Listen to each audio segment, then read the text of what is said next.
Hi, Janelle here with Sheep Hill Herbs. Welcome to my channel. Welcome to another video.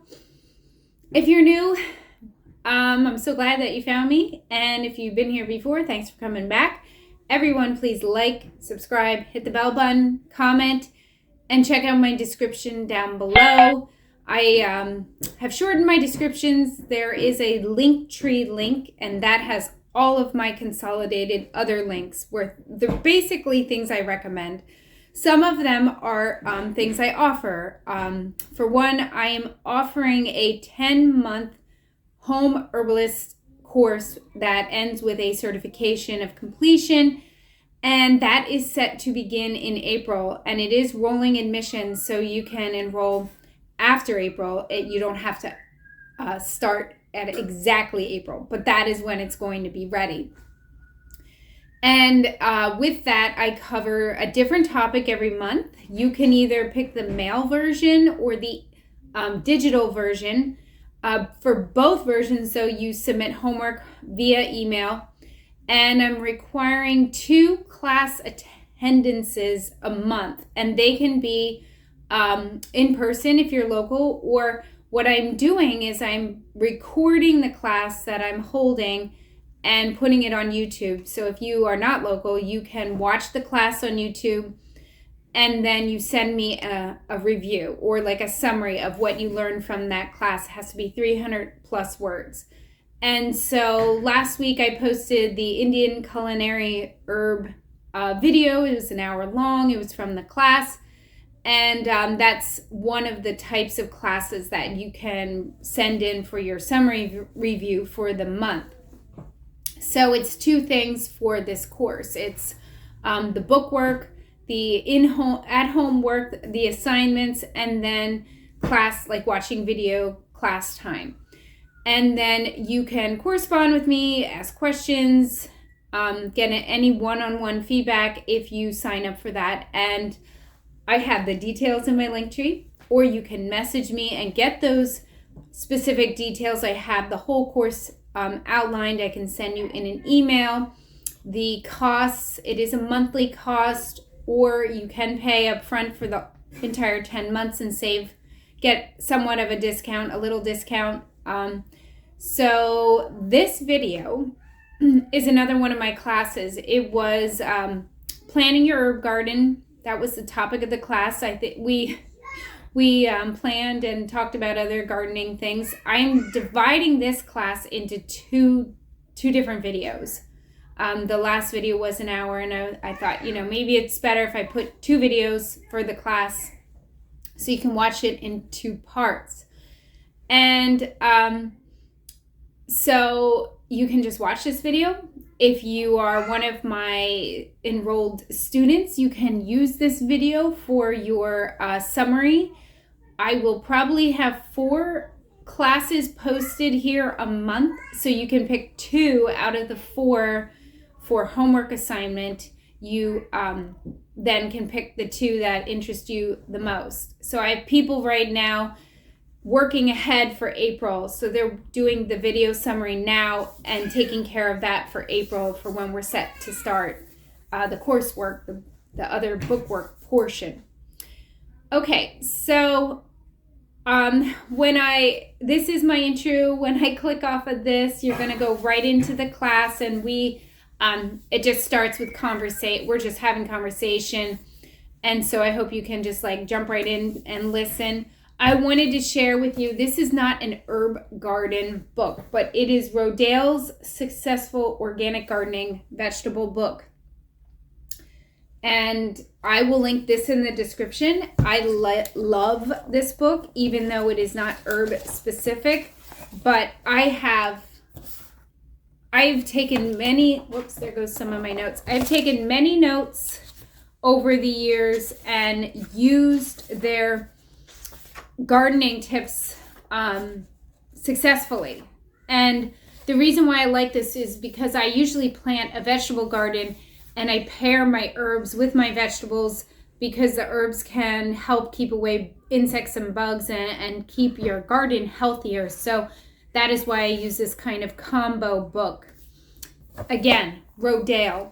anything Rodale, and Rodale is in Pennsylvania where I am. So I will link this specifically like I said, and I hope you enjoyed this video. And if you do, comment, share, and come back for more videos. Bye. So you know Plantain? That's one of the ones I know, and I know we have a lot of it in our yard because there's just been so much agitation to the soil just from like construction and moving things around so much that and now that I know what it is, I know we have a lot of it, and I'm like, you can eat that. Oh yeah. And you can make a poultice out of it for bee stings or bug bites or pain. Right? Pain. Mm-hmm. Yeah, is that the one that you can boil down into a paste and actually make like eat it? I don't know, something like that. I could be wrong. Well, a lot of plants that have starches boil down to paste, like roots. Okay. So I don't know, like it. I mean, whenever you evaporate off the water, it gets like thicker. I feel like there was something about the stem when it's purple. That's plantain, right? Or is that a different plant? I think it has like a purplish line stem in it. Yeah. Mm-hmm. I feel like that was the plant somebody was. You probably. I mean, I'm sure you've identified plantain. It gets like a stamen that comes up with little seeds, and you can eat the seeds too. Okay. But yeah, one year when I was pregnant, I got stung on my belly. I was out at the pool. Oh my goodness. Ow. It hurt, yeah. And I used plantain. You chew it up to get if you if you have a mortar and pestle on you, you can just do that. You don't have to chew it, but usually you don't. Yeah. So you chew it and then put it on your bee sting, and it does take away the pain really well. So does onion. Raw onion, juicy onion. I've used that quite a few times. I have not. It actually worked for my daughter, so. Yeah, there's a lot of plants. What was the one we talked about last week? And I'm like, I would not want to waste. Was it basil? Yes, basil. You said you didn't I want to wouldn't waste my basil that way, but because I use plantain, chickweed, jewelweed. There's a lot in the summer, so I would not use my basil for a bug bite or a bee sting or something. But other than plantain, and I mean, there's a few things I might know what it is, but I don't really know what anything else is if I'm walking. Okay. No idea. Yeah. Well, I know, like, when I first didn't know anything, everything looks like a blur to me, like a blur of green. Yeah. And then when you start to get to know the plants, like, they do feel like friends, and like, oh yeah, like, when you or like, I know this might sound bad, so if you like have a family and they have like, a family of like 8 kids and you think their kids all look the same, you can't tell them apart. Right. Well, that's what it's kind of like. And then when you know them, like, you totally can tell them apart and who's who. And that's what I feel like. Then when you walk down the lane or, in the woods or whatever, you're like, they pop out and are like totally aware of what this plant is, where before it was just like, they all just look green. They all look the same. I'm not, I can't tell the difference. So maybe what we'll do when the weather is nice and it's, for this class, this Thursday night class, like maybe once a month we should go out and do plants instead of sitting inside. Yeah. But I had this article here that was called The Reflections of an Herb Gardener. And I'm not going to read all of it, but there were some really cute little things she put in here. Things of what she learned, and just like funny things about herb gardening. So one of them was, you're never really done weeding, and the best weeding tool is your hand. Even the and then she lists different prices. Like even the $12.95 Weeding Wonder doesn't do as well, nor the $19.95 one or the $39.95 one. I don't know if I agree with that, but I think a good trowel helps with weeding. But I guess I've learned to like identify my weeds, and I just use them, and I don't really care about taking them away. Now, if you are growing your herb garden and like, so you want to make this pretty herb garden, which maybe we should finish. Like, let's say you put lavender in the center, and like dill gets its own quadrant, and then basil gets one, and thyme, and what else? Cilantro, and rosemary, and sage. I like to put nasturtium in mine. Nasturtium. And pot marigold or calendula. Well, partially because of the color, and I use the flowers as edibles. But so let's say you filled your circle, you have your planned garden.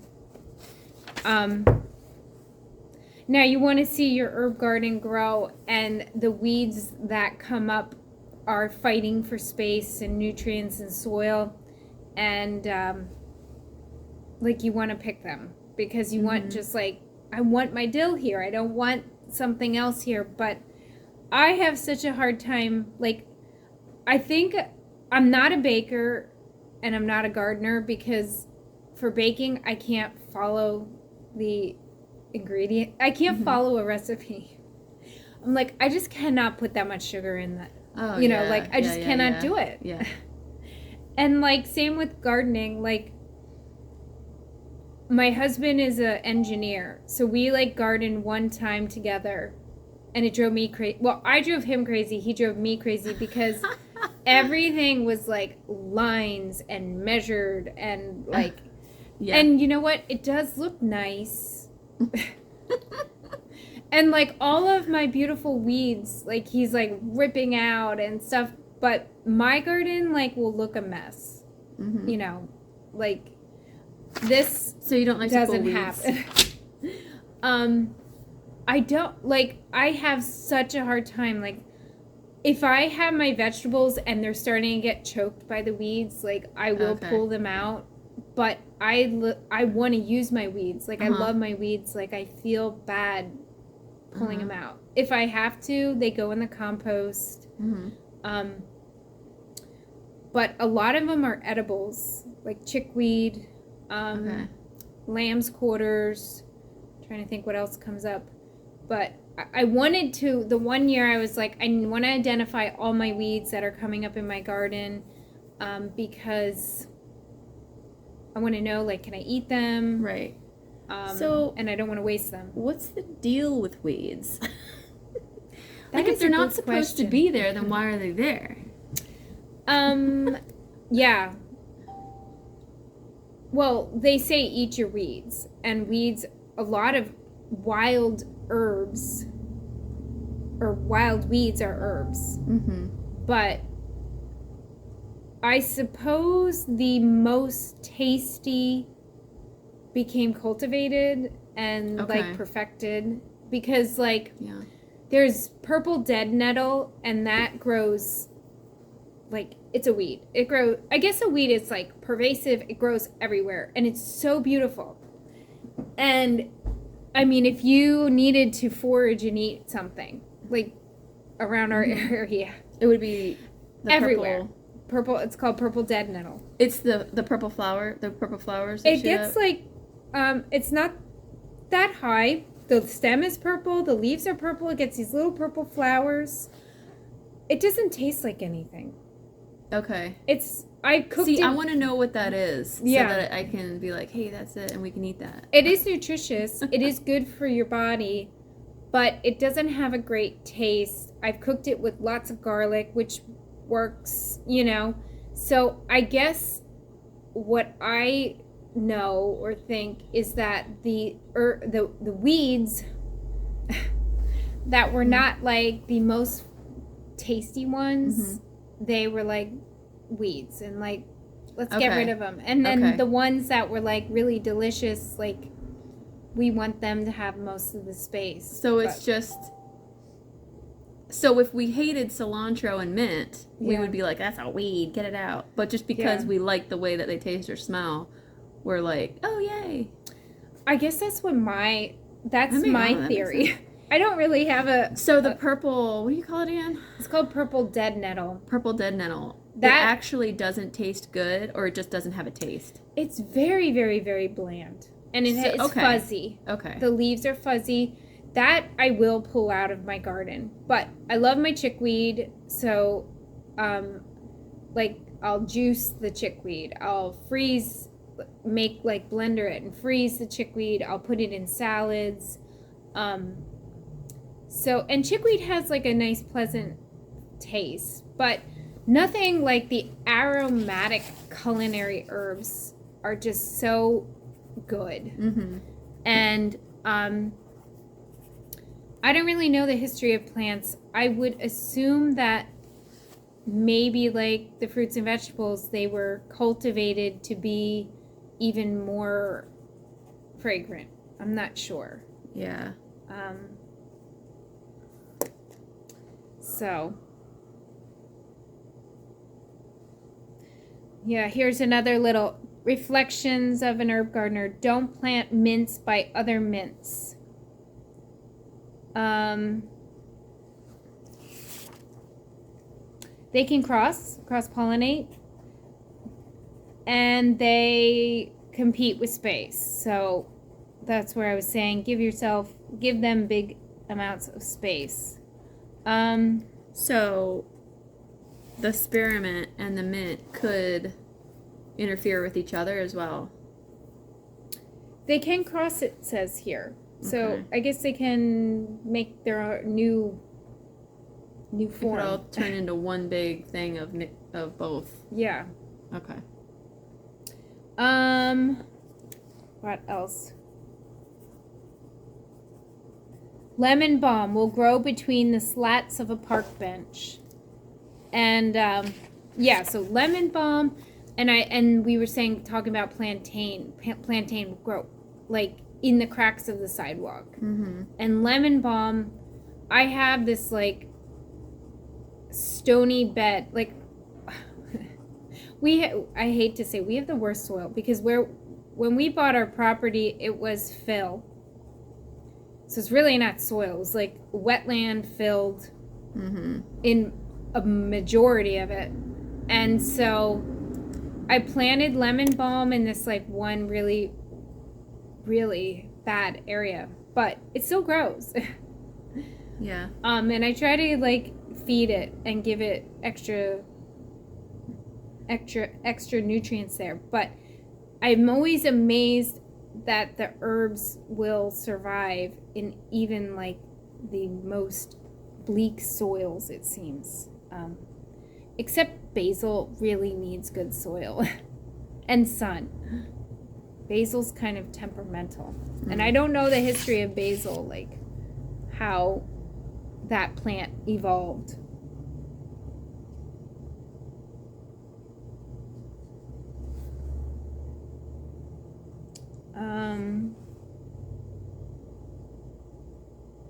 So here, this is good advice. I kind of touched on this. It says start small. If you're going to do an herb garden, start small.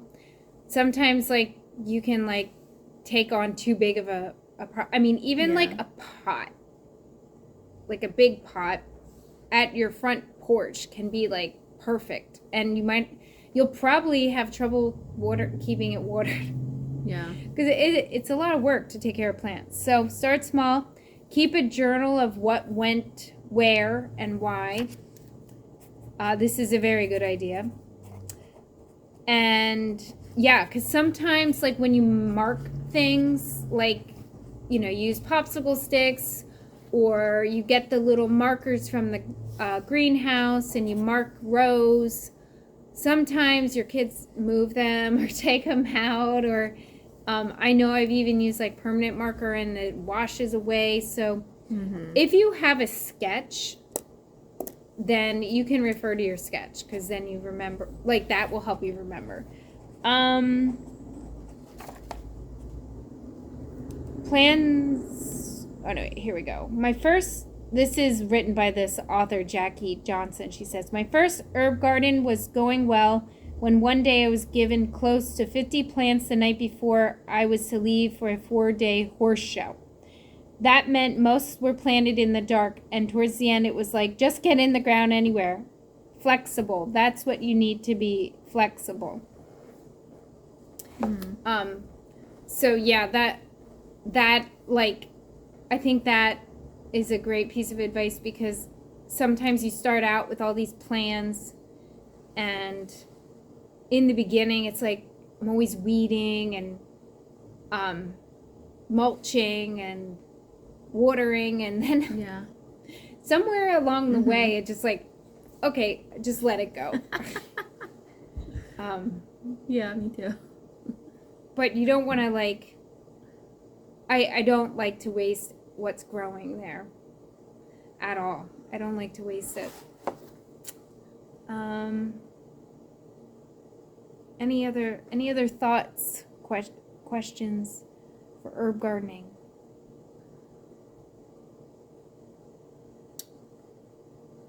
Do you start yours from seed typically? I have almost every year, but I don't have a lot of success. I don't know if that's... I feel like it's still... Like, we always complain about our soil. Then we bring in soil for our garden. I always seem to, like, do well with beets. The cold weather plants. They seem to come up. I guess I've done a mixture where, like, I've started them in the house, and then what happens is the stems get very leggy because they're reaching to get the sunlight. And so I haven't had good success if I start a plant in my house, because they get leggy. Putting seeds directly in the soil, it depends. Like, I would say I have maybe 50-60% success, because sometimes I guess animals eat the seeds, or you just lose them.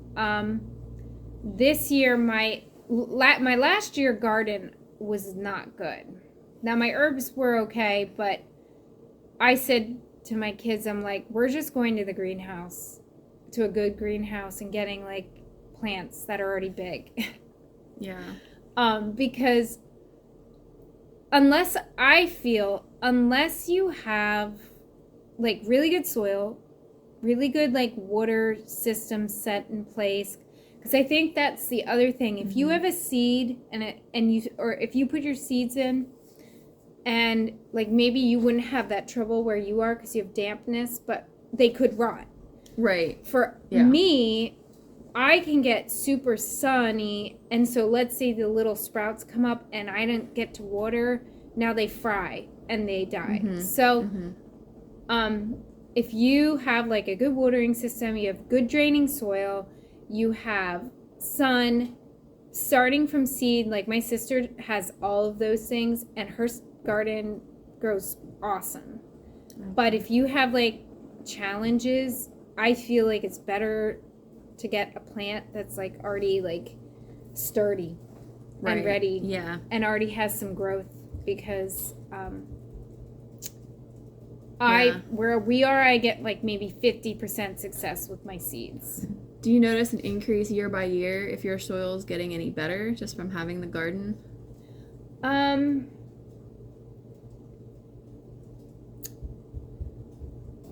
No. Okay. I feel like not on its own. When I add compost, like then I do, but I think like in the Bible they had the Jubilee year, and the 7th year you let your garden fallow, or right. and farmers do that. So like if I actually just let my garden do nothing for, and like didn't pick from it and just let it go for a whole year, it probably would. Yeah. But I don't do that. So I just always add compost. And then it seems to be fine. But like we have raised beds, and we do keep adding soil to our garden area because our regular soil isn't very we have a lot of rocks too. Yeah, it's bad. I know. I really want to like garden in a much better soil situation. Yeah. But yeah. Press pause.